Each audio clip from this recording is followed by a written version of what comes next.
सम spin action और spinners एक इतना कॉन्ट्रोवर्शियल टॉपिक बन गया है. I love to talk about it. I love spinning spinners.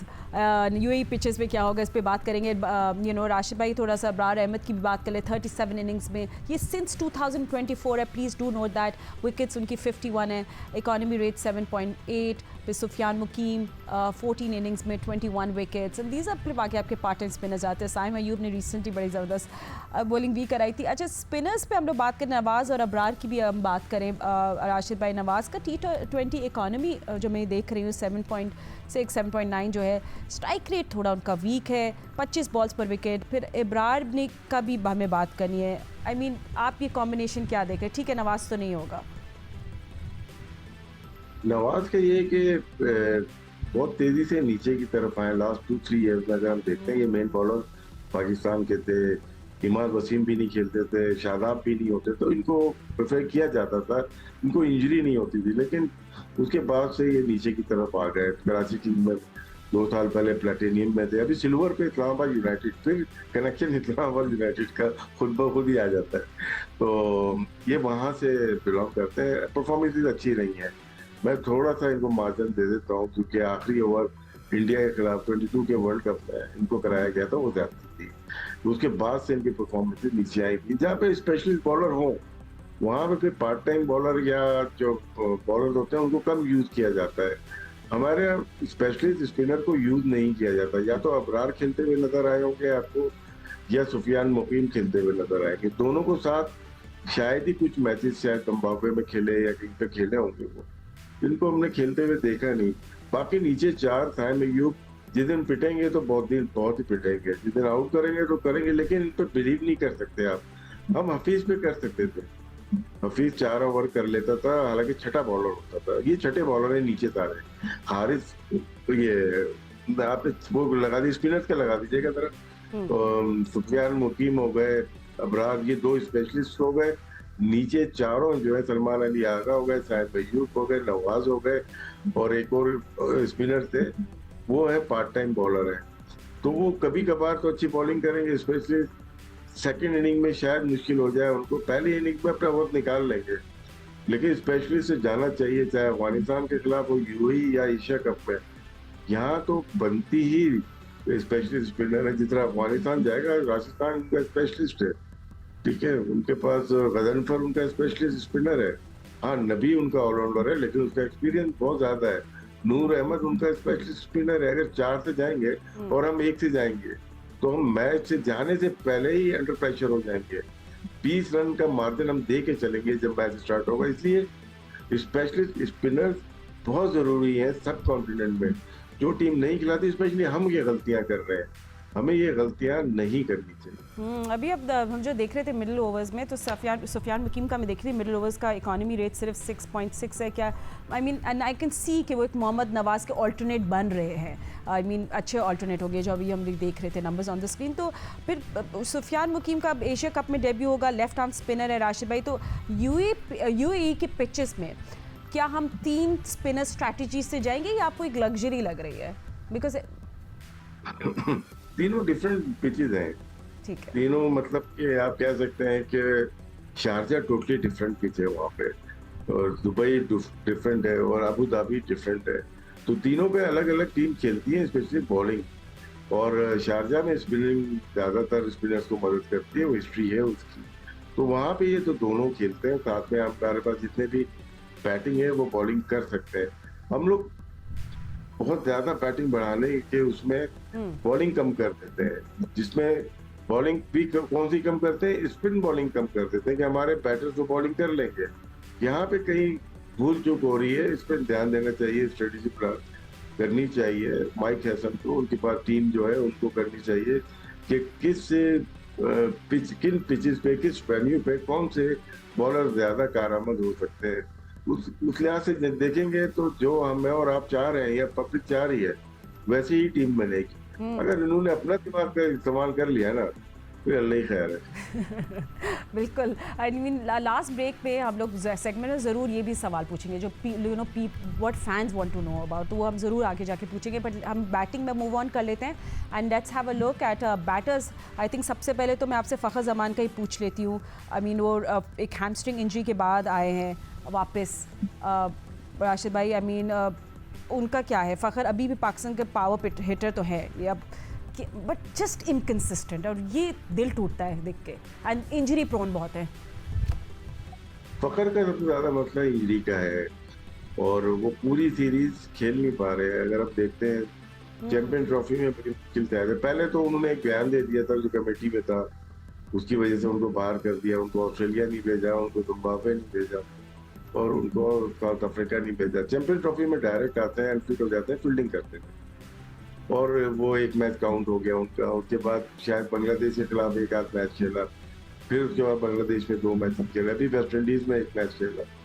अगर 5 मैच खेलने के लिए हम इन्वेस्टमेंट कर रहे हैं तो किसी यंगस्टर पे करना चाहिए। चले ये मान लेता हूँ एशिया कप है, इसमें फखर की जरूरत है, इसमें 2 आरा नहीं है, बिल्कुल ठीक है उसका, लेकिन फखर को अभी पे बैक करना है। उन पे बिलीव है, उनको अपने ऊपर तो नहीं होगा, हमें उनके ऊपर बिलीव है कि वो पाकिस्तान का मैच विनर है। वो जब खड़े होंगे, जब खेलेंगे और वो जितवाएंगे, जिस तरह लाहौर कलंदर को इस दफा उन्होंने जितवाया है, बैटिंग करके जितवाया है ना। तो अभी पाकिस्तान की डिमांड है कि हमारे पास बहुत से प्लेयर्स नहीं है और आपको फोकस दी गई है। आप विदाउट परफॉर्मेंस, विदाउट फिटनेस आपको फोकस दी गई है और आपको सेंट्रल कॉन्ट्रैक्ट भी बी में दिया गया है। हमारा कप्तान जो है शान मसूद, वो बैठा हुआ डी में। हमारा सबसे ज्यादा बड़ा परफॉर्मर सऊद शकील, वो बैठा है सी में। आप लोगों को बगैर खेले फोकस दी गई है। अभी कुछ खेल के दिखाते तो हम साबित करें कि आप लोग डिफेंस करते हैं। बिल्कुल। मैं देख रही थी अभी इनका T20 पे जो स्ट्राइक रेट है 133 रहा है लास्ट 15 इनिंग्स में फ़खर जमान का। अब साइम अयूब हाइप है। लास्ट जो खेली है ना, लास्ट जो इनिंग खेली है इन्होंने 113 के स्ट्राइक रेट, 101 यानी 5 T20 खेले, 101 टोटल रन है, 113 का स्ट्राइक रेट है। क्योंकि मैं उसको इस तरह से मैनेज कर रहा था कि जून से लेके जुलाई या जुलाई से लेके जून तक 1 ईयर बनता है आपका सेंट्रल कॉन्ट्रैक्ट का, तो वहां से वहां तक आपके मैचेस कितने हुए, तो 5 मैच में 101 रन से आपको सेंट्रल कॉन्ट्रैक्ट अवार्ड किया गया और विदाउट फिटनेस।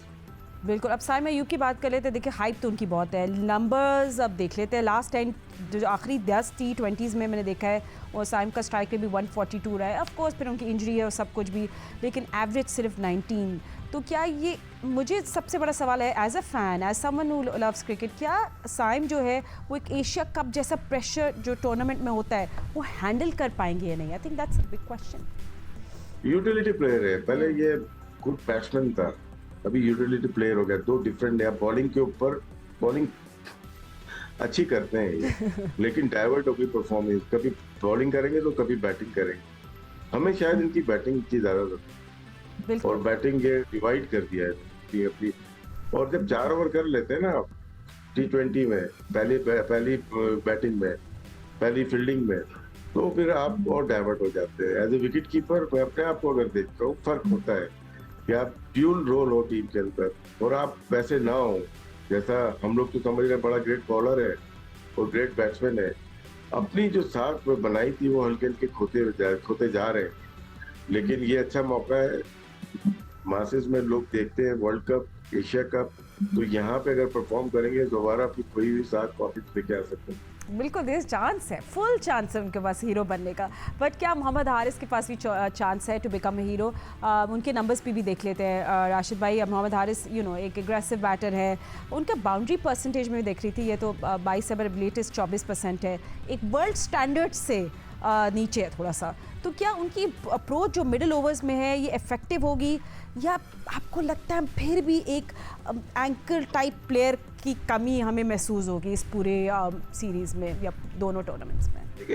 इनकी हारिस भी वैसे ही जैसे कराची की इलेक्ट्रिक सप्लाई है, कभी आती है कभी चली जाती है और ज्यादातर चली गई भी होती है शायद। और लेकिन है पावर हिटर है, पावरफुल प्लेयर है, 1 साइडेड प्लेयर है। ये बोथ साइड ऑफ विकेट्स नहीं खेल पाता, जिसकी वजह से जिस दिन खेल गया उस दिन अपने पिछले मैच कवर कर जाता है। जैसे बांग्लादेश के खिलाफ एक सेंचुरी की थी उन्होंने, वो 8 मैच को कवर कर गए, स्ट्राइक रेट के लिहाज से, बाउंड्री रेशियो के लिहाज से। लेकिन जो अंडे किए हैं वो हिसाब में नहीं आ रहे। तो वो जो परफॉर्म नहीं किया 8 मैचेस में, वो हमें वरी साइन है कि कंसिस्टेंट होना चाहिए। एक मैच बाद नहीं, 2 मैच बाद, लेकिन 3 मैच के बाद एक परफॉर्मेंस होनी चाहिए मैच विनिंग। वो अभी लैग कर रहे हैं। शायद अभी 2-4 साल और खेलेंगे, उसके बाद तजुर्बा हासिल हो जाएगा, उसके बाद परफॉर्म करेंगे। और जो हम लोग देख रहे थे अब चले थोड़ा सा और भी बैटर्स पे बात कर लेते हैं। सलमान अली आगा पे एक्चुअली मैं बात कर लेती हूँ पहले, फिर उसके बाद हम और बैटर्स पे नज़र डालेंगे। सलमान अली आगा अब देखिए कैप्टन भी है, पिछले 10 T20s में उनका स्ट्राइक रेट 118 रहा है। राशिद भाई, क्या स्ट्राइक रेट नीचे वाले प्लेयर जो हैं T20 बैटिंग ऑर्डर जस्टिफाई करता है? क्या उनका रोल फिनिशर टाइप होना चाहिए? I mean where do you see him throughout? I mean कहाँ खेलना चाहिए सलमान आगा? मैं इनको देखना चाह रहा था कि हमारे साथ शो कर रहे होते एशिया कप का साथ में हमारे। इनकी टीम में जगह नहीं बनती। मैं पहले भी बोल चुका हूँ, रिपीट कर रहा हूँ। जब मैं एक बात पे अड़ जाता हूँ तो उस पर दोबारा अटल ही रहता हूँ। इनकी जगह नहीं बनती, ये कप्तान है पाकिस्तान टीम के, और हम होप करते हैं कि अच्छा परफॉर्म करें। और डिस्टर्ब लग रहे हैं, अपना नंबर छोड़ दिया कि 3 नंबर पे खेलते हुए 4 पे जा रहे हैं, 5 पे जा रहे हैं। जितने ओवर कम होते हैं अपने आप को हटा लेते हैं। इसका मतलब है पाकिस्तान सारे मैच 10 प्लेयर से खेल रहा है। तो ये एक बहुत बड़ा साइन है पाकिस्तान क्रिकेट के लिए कि आपका कैप्टन जगह नहीं बन रही हो, इतना बड़ा टूर्नामेंट खेलने जा रहे हो। लेकिन बहुत सारे केसेस वर्ल्ड में हुए हैं ऐसे। ये नहीं है कि हम बिल्कुल माइनस ही कर दें Salman Ali. Bowling finger spinner है, अच्छी कर सकते हैं। बैटिंग में जरूरी नहीं है कि 180 190 के मैचेस हो, 130 में भी हम फंसते हैं। तो 130 में अगर हमें प्रॉब्लम हो रही है, तो सलमान अली अगर 30-40 अगर कर दे और पाकिस्तान टीम को मैच जिता दे तो बहुत अच्छा हो। इनके लिए आइडियल सिचुएशन हो गई है फिर शारजा और दुबई में। इनके लिए आइडियल सिचुएशन होगी क्योंकि पार स्कोर ही 150 होगा। तो उसके अंदर तो बहुत यूटिलिटी प्लेयर होंगे ना, बॉलिंग एंड बैटिंग दोनों। फील्डिंग इनकी अच्छी है, लेकिन ओवरऑल अगर देखा जाए वर्ल्ड क्रिकेट में फिर थोड़ा पीछे है। हमने हसन नवाज़ की बात करनी है, हमें साहबज़ादा फरहान की करनी है, थोड़ा हमारा और भी बात करेंगे। Surprise packages, Hussain Talat, Khushdil Shah, all of this after break. And of course popular questions about Noor Rizwan, किसकी ओपनिंग पेयर आपको ज़्यादा लग रही है कि चलेगी? All of this after shopping.